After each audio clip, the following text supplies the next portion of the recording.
அஸ்ஸலாமு அலைக்கும் வரஹ்மத்துல்லாஹ். ஏக இறைவனின் சாந்தியும் சமாதானமும் நம் அனைவரும் மீதும் என்றென்றும் நிலவட்டுமாக. தமிழ் குர்ஆன் ஆடியோ சேனல் உங்களை அன்போடு வரவேற்கிறது. திருக்குர்ஆன் தமிழாக்கம் அத்தியாயம் 66 அத்தஹ்ரீம் விளக்குதல். வசனங்கள் 1 முதல் 12 வரை. பிஸ்மில்லாஹிர் ரஹ்மானிர் ரஹீம். அளவிலா அருளாளன் நிகரிலா அன்பாளன் அல்லாஹுவின் பெயரால். யா அய்யுஹன் நபிய்யு லிம துஹர்ரிமு மா அஹல்லல்லாஹு லக் தப்தகி மர்தாத அஸ்வாஜிக் வல்லாஹு கஃபூருர் ரஹீம். நபியே, அல்லாஹு உமக்கு அனுமதித்துள்ளதை உமது மனைவியரின் திருப்தியை நாடி ஏன் விலக்கிக் கொள்கிறீர்? அல்லாஹு மன்னிப்பு மிக்கவன், நிகரிலா அன்பாளன். قد فرض الله لكم تحلة أيمانكم والله مولاكم وهو العليم الحكيم. உங்கள் சத்தியங்களிலிருந்து விடுபடுவதற்கான வழிமுறையை அல்லாஹ் உங்களுக்கு ஏற்படுத்தியுள்ளான். அல்லாஹுவே உங்கள் பாதுகாவலன், அவன் நன்கறிந்தவன், நுண்ணறிவாளன். وَإِذْ أَسَرَّ النَّبِيُّ إِلَى بَعْضِ أَزْوَاجِهِ حَدِيثًا فَلَمَّا نَبَّأَتْ بِهِ وَأَظْهَرَهُ اللَّهُ عَلَيْهِ عَرَّفَ بَعْضَهُ وَأَعْرَضَ عَن بَعْضٍ فَلَمَّا نَبَّأَهَا بِهِ قَالَتْ مَنْ أَنبَأَكَ هَذَا قال نبأني العليم الخبير. நபி தமது மனைவியரில் ஒருவரிடம் ஒரு செய்தியை ரகசியமாக கூறியதை நினைத்து பாருங்கள். அச்செய்தியை அம்மனைவி நபியின் மற்றொரு மனைவியிடம் கூறியதும் அதை இந்த நபிக்கு அல்லாஹ் வெளிப்படுத்திய போது அதில் ஒரு பகுதியை அம்மனைவிக்கு அவர் அறிவித்துவிட்டு மற்றொரு பகுதியை தவிர்த்து விட்டார். நபி அதை தமது மனைவியிடம் அறிவித்த போது, உமக்கு இதை அறிவித்தது யார் என அம்மனைவி கேட்டார். நன்கறிந்தவனும் நன்கு தெரிந்தவனுமே அதை எனக்கு அறிவித்தான் என்று அவர் பதிலளித்தார். இன் ததூபா இலல்லாஹி ஃபகத் ஸகத் குலூபுகுமா وَإِن تَظَاهَرَا عَلَيْهِ فَإِنَّ اللَّهَ هُوَ مَوْلَاهُ وَجِبْرِيلُ وَصَالِحُ الْمُؤْمِنِينَ وَالْمَلَائِكَةُ بَعْدَ ذَلِكَ ظَهِيرٌ. நபியின் மனைவியரான நீங்கள் இருவரும் அல்லாஹ்விடம் பாவ மன்னிப்பு கோரினால் அது உங்களுக்கு சிறந்தது. ஏனெனில் உங்கள் உள்ளங்கள் புரண்டு விட்டன. நீங்கள் இருவரும் அவருக்கு எதிராக ஒருவருக்கொருவர் உதவினால் அவருக்கு அல்லாஹ் பாதுகாவலனாக இருக்கிறான். அதன் பிறகு ஜிப்ரீலும் இறைநம்பிக்கை கொண்ட நல்லடியார்களும் வானவர்களும் இந்நபிக்கு உதவி செய்பவர்கள். عسى ربه إن طلقكن أن يبدله أزواجا خيرا منكن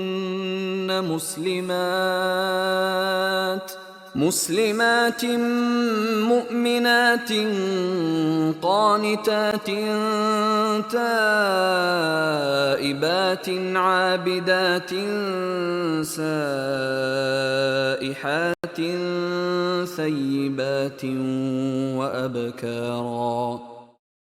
அவர் உங்களை மனவிலக்கு செய்துவிட்டால் உங்களை விட சிறந்தோராகவும் முஸ்லீமாகவும் இறைநம்பிக்கை கொண்டோராகவும் பணிந்து நடப்போராகவும் பாவமன்னிப்பு கோருவோராகவும் வணக்கசாலிகளாகவும் நோன்பு நோற்பவர்களாகவும் இருக்கின்ற விதவைகளையோ அல்லது கன்னியரையோ மனைவியராக அவரது இறைவன் அவருக்கு மாற்றிக் கொடுக்கலாம்.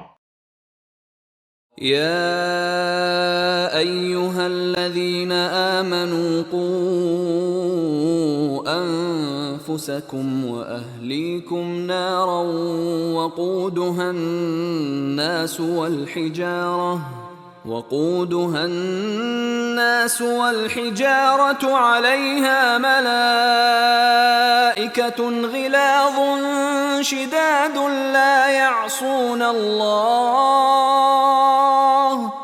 لا يعصون الله ما أمرهم ويفعلون ما يؤمرون.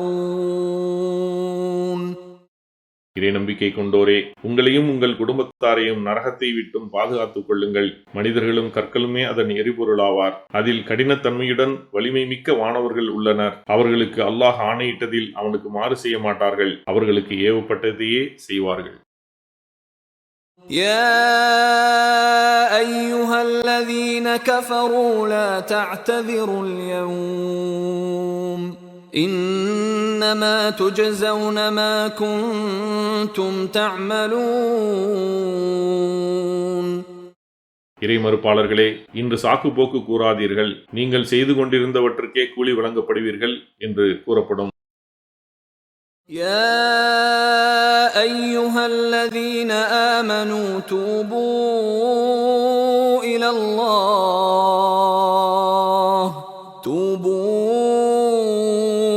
الله توبة نصوحا عسى ربكم أن يكفر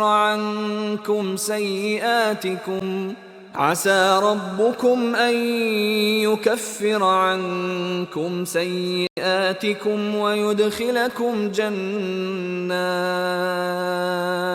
ويدخلكم جنات تجري من تحتها الأنهار يوم لا يخزي الله النبي والذين آمنوا معه نورهم يسعى بين أيديهم وبأيمانهم يقولون ربنا أتمم لنا نورنا واغفر لنا إنك على كل شيء قدير.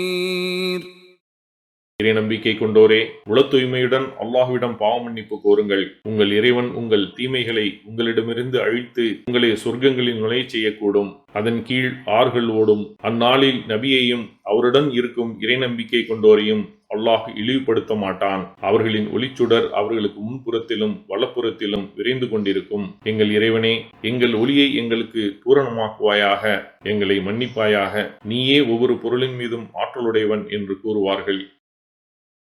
يا أيها النبي جاهد الكفار والمنافقين واغلظ عليهم ومأواهم جهنم وبئس المصير.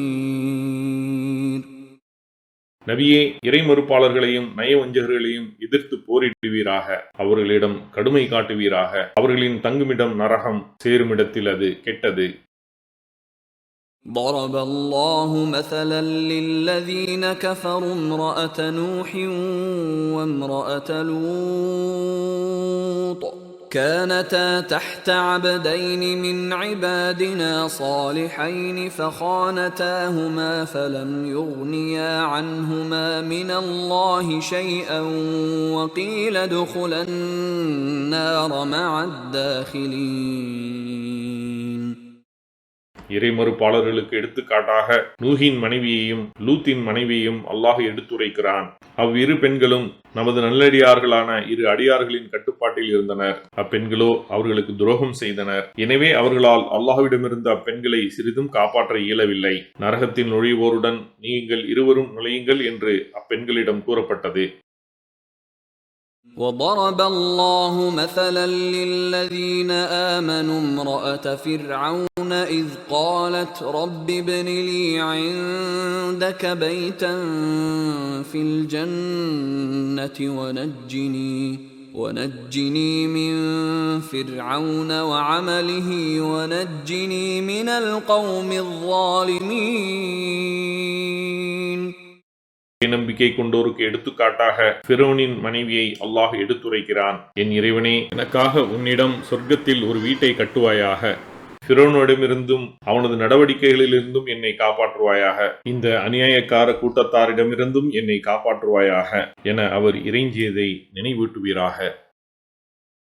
ومريم ابنة عمران التي أحصنت فرجها فنفخنا فيه من روحنا وصدقت بكلمات ربها وكتبه وكانت من القانتين. இறைநம்பிக்கை கொண்டோருக்கு எடுத்துக்காட்டாக இம்ரானின் மகள் மரியமையும் அல்லாஹ் எடுத்துரைக்கிறான். அவர் தனது கற்பு நெறியை காத்து கொண்டார், எனவே நமது உயிரிலிருந்து அதில் ஊதினோம். அவர் தமது இறைவனின் வாக்குகளையும் அவனது வேதங்களையும் உண்மையாக்கினார். அவர் கட்டுப்பட்டு நடப்போரில் ஒருவராகவும் இருந்தார். ஜஸாக்கல்லாஹ் ஹைரன். அல்லாஹ் உங்களுக்கு நற்கூலியை வழங்குவானாக. இக்காணொளிகளை பிறருக்கு பகிர்வதன் மூலம் நன்மைகளை பெற்றுக்கொள்ளுங்கள் இன்ஷா அல்லாஹ். இந்த காணொளிகள் தொடர்ச்சியாக உங்களை வந்தடைய சேனலை சப்ஸ்கிரைப் பண்ணுங்க. அத்தோடு அந்த பெல் ஐக்கானையும் கிளிக் செய்தால் இது பற்றிய நோட்டிஃபிகேஷன் உங்களை வந்தடையும் இன்ஷா அல்லாஹ். அஸ்ஸலாமு அலைக்கும் ரஹமத்துல்லாஹி வபரகாத்துஹு.